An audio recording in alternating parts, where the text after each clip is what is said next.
Bonjour à tous et bienvenue pour cette série webinaire sur les stratégies point pivot 1.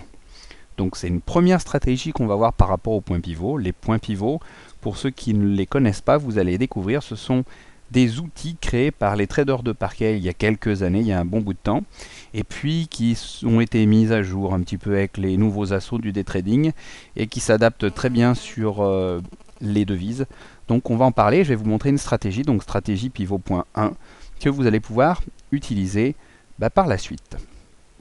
Alors, merci à GCI de sponsoriser ces webinaires en premier.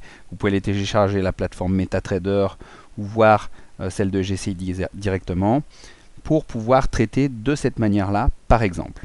Alors, on va commencer peut-être par les bases des points pivots sur les 2 prochains webinaires. Comme ça, à chaque fois, on les reverra et vous pourrez appliquer la stratégie qui va se passer derrière.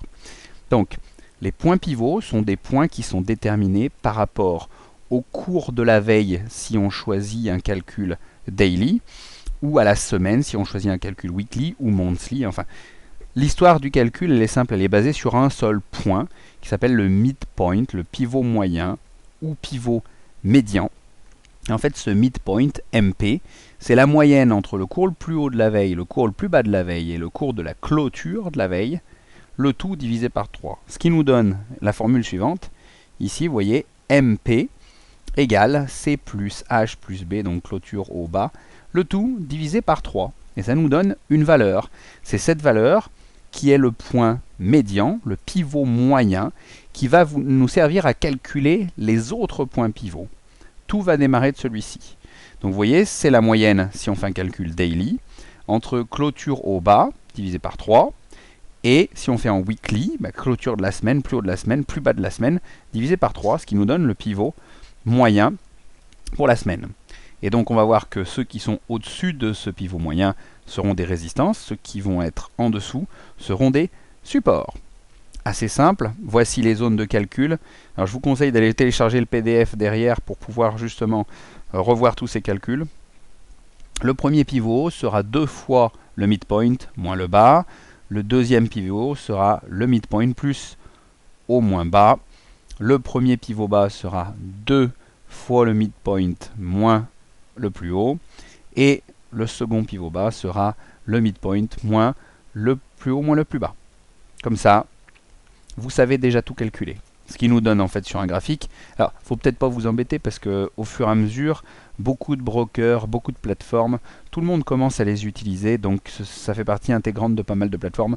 Si ce n'est que vous pouvez de toute façon les calculer très facilement. Il y a des sites sur lesquels on vous offre le calcul des points pivots.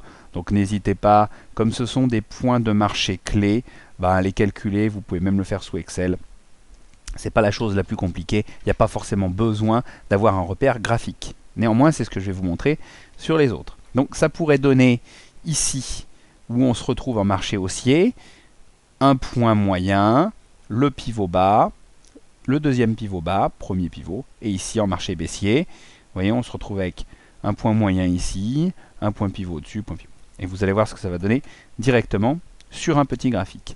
Alors cette stratégie conventionnelle, et c'est comme ça qu'elle a été utilisée en premier, c'est dès que ça traverse le midpoint, on achète et on revend après sur l'une ou l'autre des résistances. C'est assez simple. Après la gestion des risques, vous allez voir les webinaires sur le money management, comme ça, au pire des cas, vous aurez tout suivi. Donc on a bien notre MP, donc notre midpoint, R1, R2, résistance 1, résistance 2, support 1, support 2. Le cours vacille, tac, il traverse. Donc là, on se retrouve avec un signal d'achat. On peut le prendre en unité 5 minutes, 15 minutes, 30 minutes. Ça ne changera pas du tout ces lignes, puisque ces lignes sont calculées sur les cours de la veille, clôture, plus haut et plus bas.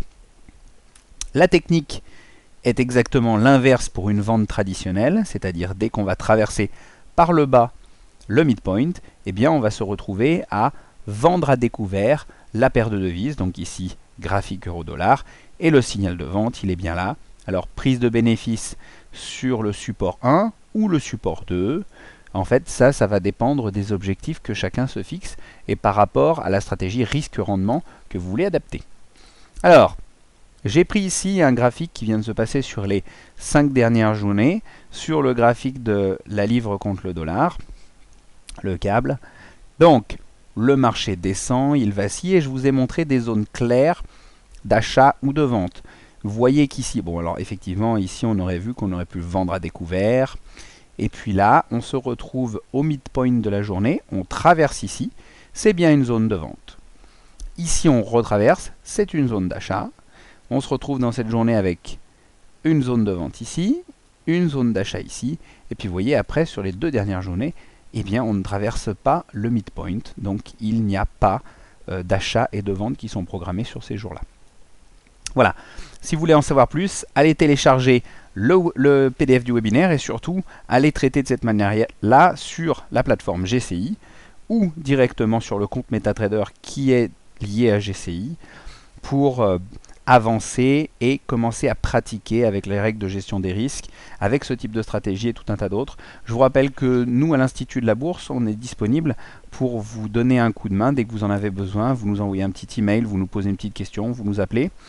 Et voilà, vous pouvez avoir la réponse à votre question dans les quelques minutes qui suivent. Merci, à très bientôt pour le prochain webinaire.